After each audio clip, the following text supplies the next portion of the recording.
오늘 사도행전 20장에서는 바울이 3차 전도 여행을 마무리하고 예루살렘으로 돌아가기 위한 준비를 하는 내용이 나옵니다. 오늘 이 말씀을 통해서 우리는 하나님께서 고난 가운데 있는 교회를 어떻게 신실하게 돌보시며 은혜 베풀어 주시는가 하는 것을 잘 볼 수 있습니다. 세 가지로 말씀을 듣겠습니다. 첫째, 하나님께서는 성도들의 헌신과 수고를 통해서 어려움 가운데 있는 교회를 지키시고 돌보십니다. 1절로 6절에서는 사도 바울이 유대인들의 공격으로 인해서 위기를 겪는 내용이 나옵니다.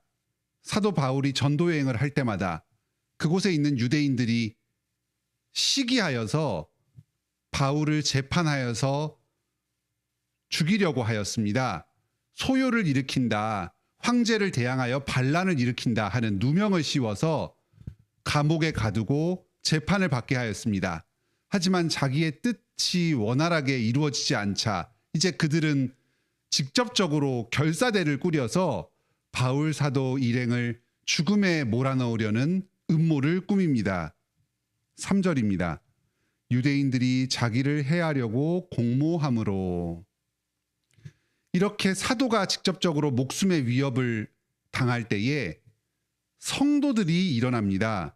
4절에 여러 7명의 성도들이 그 지역 교회 대표자이기도 하였습니다. 이들이 서로 힘을 합쳐서 바울 사도를 수행해서 보호해서 에베소 지역까지 함께 지키도록 합니다. 당시에는 여기 본문에는 잘 나오지 않지만 다른 배경도 있습니다.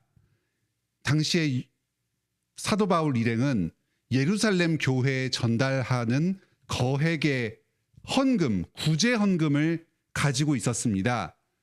마게도니아 지역과 아가야 지역의 많은 교회들은 자기들의 경제적인 형편이 어려움에도 불구하고 흉년으로 인해서 큰 어려움에 처한 예루살렘 교회를 돌보기 위해서 십시인반으로 헌금하였고 이것이 거액의 헌금으로 모금이 되게 되었습니다.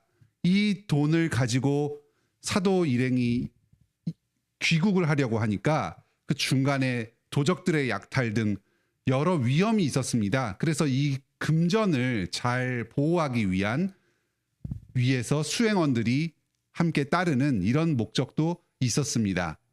당시에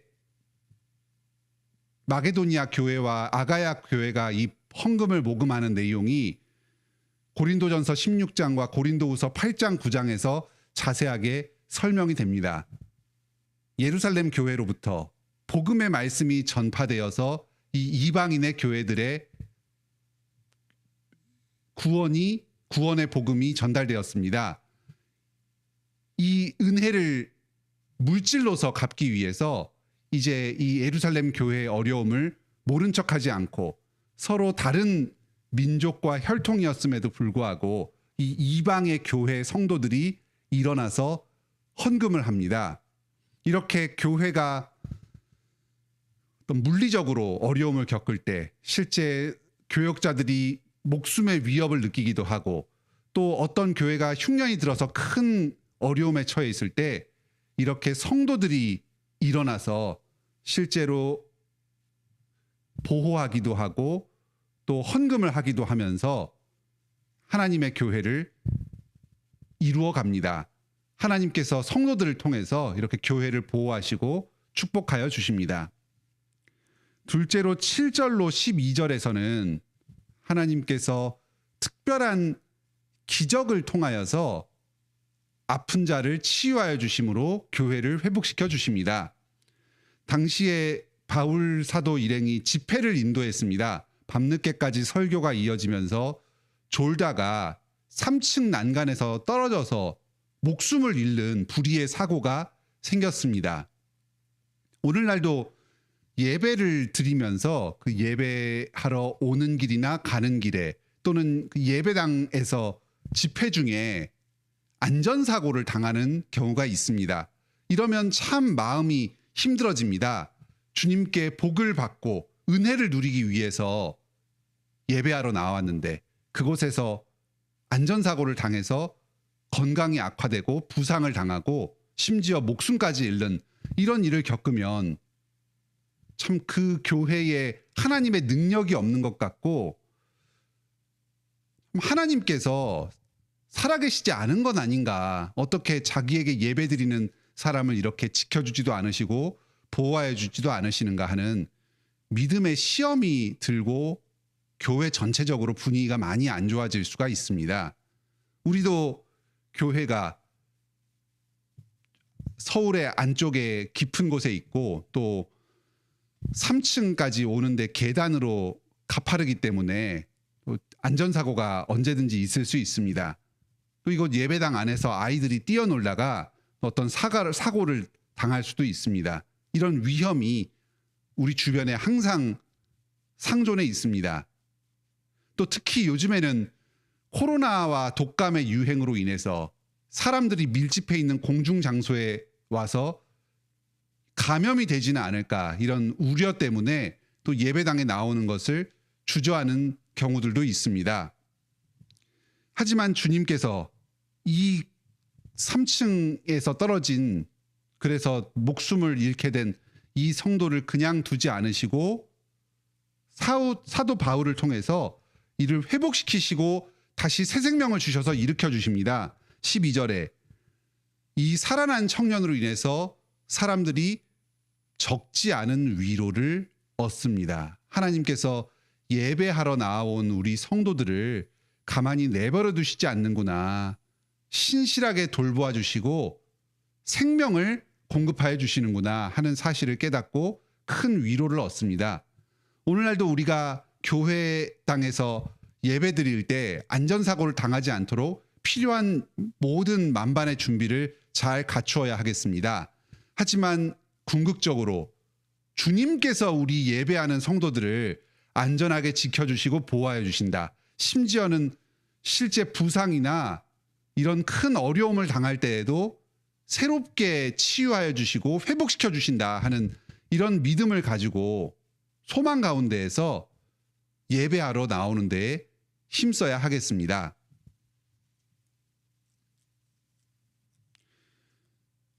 다음으로 17절부터 38절에서는 주님께서 고난 가운데 있는 교회를 사역자들을 통해서 돌보신다 하는 이야기가 나옵니다.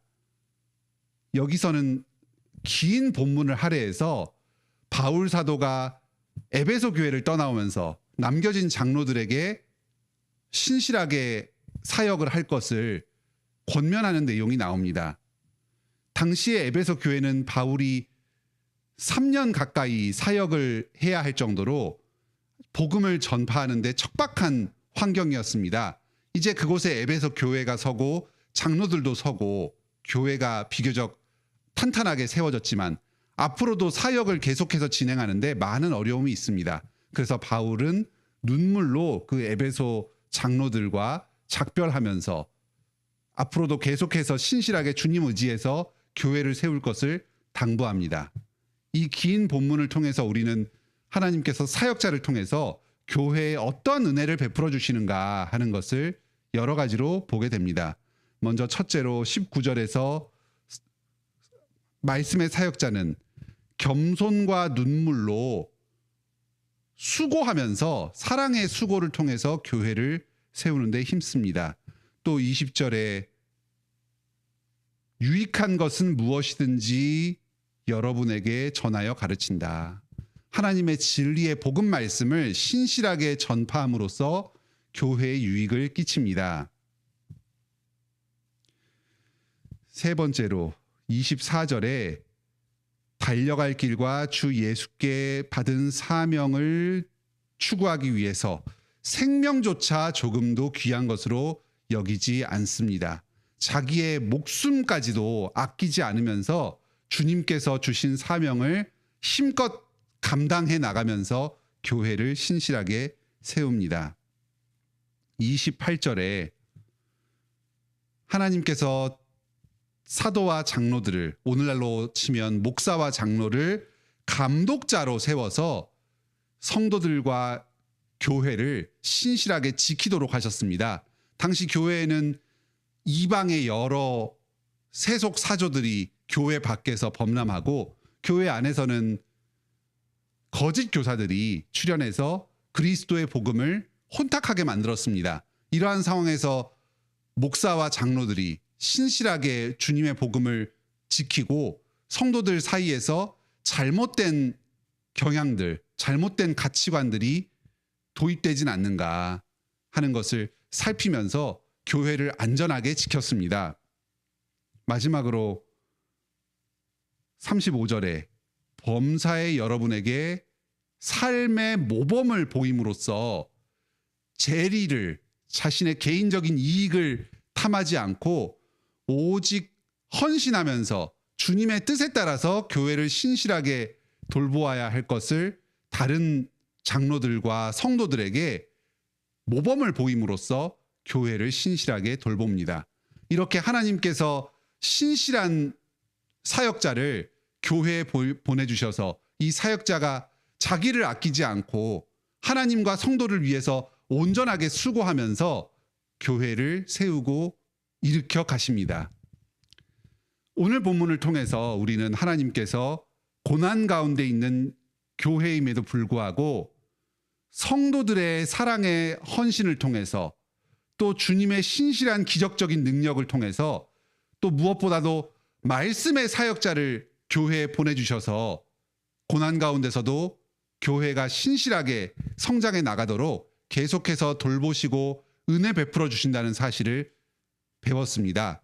오늘도 이러한 주님의 은혜가 우리 교회 가운데 마찬가지로 임합니다. 우리 성도들 개인의 삶 가운데 또 교회 진행 가운데 여러 어려움들이 있고 장애물이 있지만 주님께서는 오늘도 계속해서 여러 은혜의 수단들을 통해서 교회를 지키시고 성도들의 삶을 돌보아 주십니다. 이 주님의 은혜를 의지하여서 오늘도 우리에게 맡겨진 여러 수고를 다함으로 열매 맺는 하루, 열매 맺는 한 해를 보내시기 바랍니다.